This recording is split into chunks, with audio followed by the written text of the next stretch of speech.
Welcome to cook with L J 1111. ಇವತ್ತಿನ ವಿಡಿಯೋದಲ್ಲಿ ದಾಲ್ ಮಾಡೋದು ಹೇಗೆ ಅಂತ ನೋಡ್ಕೊಳ್ಳೋಣ. ನೀವು ನನ್ನ ಚಾನಲ್ನ ಫಸ್ಟ್ ಟೈಮ್ ನೋಡ್ತಾ ಇದ್ದೀರಾ ಅನ್ನೋದಾದರೆ ನನ್ನ ಚಾನಲ್ನ ಸಬ್ಸ್ಕ್ರೈಬ್ ಮಾಡಿ.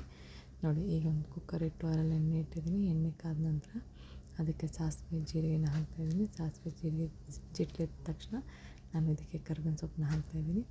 ಕರ್ಬೇವಿನ ಸೊಪ್ಪನ್ನ ಹಾಕಿ ಒಂದು 10ರಿಂದ 12 ಹಸಿಮೆಣಸಿನ್ಕಾಯಿನ ಸ್ಲಿಪ್ ಮಾಡಿ ಹಾಕ್ಕೊಂಡಿದ್ದೀನಿ. ಹಸಿಮೆಣಸಿನ್ಕಾಯಿ ಸ್ವಲ್ಪ ರೋಸ್ಟ್ ಆದಮೇಲೆ ಸಣ್ಣಗೆ ಹಚ್ಚಿಟ್ಕೊಂಡಿರೋಂಥ ಈರುಳ್ಳಿನ ಹಾಕ್ತಾಯಿದ್ದೀನಿ. ಈರುಳ್ಳಿನೂ ಕೂಡ ಎಣ್ಣೆಲಿ ಸ್ವಲ್ಪ ರೋಸ್ಟ್ ಮಾಡ್ಕೊಳ್ಳೋಣ. ಸ್ವಲ್ಪ ಕಲರ್ ಚೇಂಜ್ ಆದರೆ ಸಾಕು. ನಾವು ಇವಾಗ ಇದಕ್ಕೆ ಟೊಮೆಟೊನ ಹಾಕ್ಕೊಳ್ಳೋಣ. ನಾನು 2 ಫಾರಮ್ ಟೊಮೆಟೊನ ಹಾಕ್ಕೋತಾಯಿದ್ದೀನಿ. ನೀವು ನಾಟಿ ಟೊಮೆಟೊ ಹಾಕ್ತಾಯಿದ್ದೀರಾ ಅನ್ನೋದಾದರೆ 1 ಟೊಮೆಟೊ ಹಾಕಿದ್ರೆ ಸಾಕು. ಈಗ ಟೊಮೆಟೊ ಇದು ಸ್ವಲ್ಪ ಸಾಫ್ಟ್ ಆಗಿ ನಾನೀಗ ಇದಕ್ಕೆ ಸ್ವಲ್ಪ ಅರಿಶಿನ ಪುಡಿ ಮತ್ತು ಸ್ವಲ್ಪ ಉಪ್ಪು ಹಾಕಿ ಮತ್ತೆ ಅದನ್ನು ಫ್ರೈ ಮಾಡ್ಕೊತೀನಿ. ಫ್ರೈ ಮಾಡ್ಕೊಂಡಿದ್ದಾದಮೇಲೆ ಟೊಮೆಟೊ ಸ್ವಲ್ಪ ಸಾಫ್ಟ್ ಆಗಬೇಕು. ಟೊಮೆಟೊ ಸ್ವಲ್ಪ ಸಾಫ್ಟ್ ಆದಮೇಲೆ ಶುಂಠಿ ಬೆಳ್ಳುಳ್ಳಿನ ನಾನು ಜಜ್ಜಿ ಹಾಕ್ಕೋತಾಯಿದ್ದೀನಿ. ನೆನ್ಪಿಟ್ಕೊಳ್ಳಿ, ಪೇಸ್ಟ್ ಹಾಕ್ಕೊಳ್ಳೋದ್ಕಿಂತ ಜಜ್ಜಿ ಹಾಕ್ಕೊಂಡ್ರೆ ಅಂದರೆ ಕಲ್ಲಲ್ಲಿ ಚೆನ್ನಾಗಿ ಕುಟ್ಟಿ ಹಾಕ್ಕೊಂಡ್ರೆ ಇದು ಫ್ಲೇವರು ಚೆನ್ನಾಗಿರುತ್ತೆ. ದಾಲ್ ಸಾಂಬಾರ್ದು ತುಂಬಾ ಚೆನ್ನಾಗಿರುತ್ತೆ. ಪೇಸ್ಟ್ ಮಾತ್ರ ಹಾಕಿಬಿಡಿ, ಈ ಥರ ಕ್ರಷ್ ಮಾಡ್ಕೊಂಡು ಹಾಕಿ ತುಂಬ ಚೆನ್ನಾಗಿ ಬರುತ್ತೆ. ಈಗ ಸ್ವಲ್ಪ ಇದನ್ನು ಫ್ರೈ ಮಾಡ್ಕೊಳ್ಳೋಣ.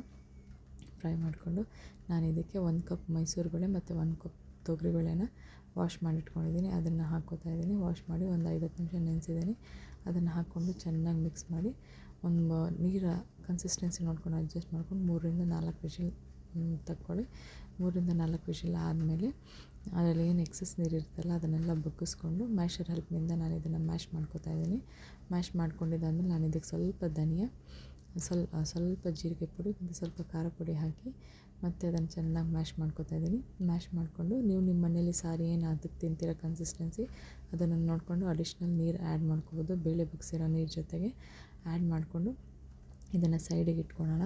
ಸೈಡ್ಗೆ ಇಟ್ಕೊಂಡು ಮತ್ತೆ ಇದಕ್ಕೆ ಲಾಸ್ಟಲ್ಲಿ ಇನ್ನೊಂದು ಸಲ ಒಗ್ಗರಣೆ ಹಾಕೋಣ. ಒಗ್ಗರಣೆಗೆ ಏನು ಬೇಕಂದರೆ ಒಂದು ಬಾಣಲಿಲಿ ಸ್ವಲ್ಪ ಎಣ್ಣೆ, ಸ್ವಲ್ಪ ಸಾಸಿವೆ, ಸ್ವಲ್ಪ ಜೀರಿಗೆ ಮತ್ತು ಸ್ವಲ್ಪ ಕೊತ್ತಂಬರಿ ಸೊಪ್ಪು ಹಾಕೋಣ. ಹಾಕಿದ್ದಾದಮೇಲೆ ಫ್ಲೇಮ್ನ ಆಫ್ ಮಾಡಿ ಖಾರದ ಪುಡಿ ಹಾಕೋಣ. ಇಷ್ಟು ಮಾಡಿ ಈ ಒಗ್ಗರಣೆನ ನೀವು ಕುಕ್ಕರಲ್ಲಿ ಏನು ದಾಲ್ ಮಸ್ತಿದ್ದೀರಲ್ಲ ಅದಕ್ಕೆ ಹಾಕ್ಕೊಂಡು ಮಳಿಸ್ಕೊಂಡ್ರೆ ದಾಲ್ ಸಾಂಬಾರು ರೆಡಿ ಆಗುತ್ತೆ.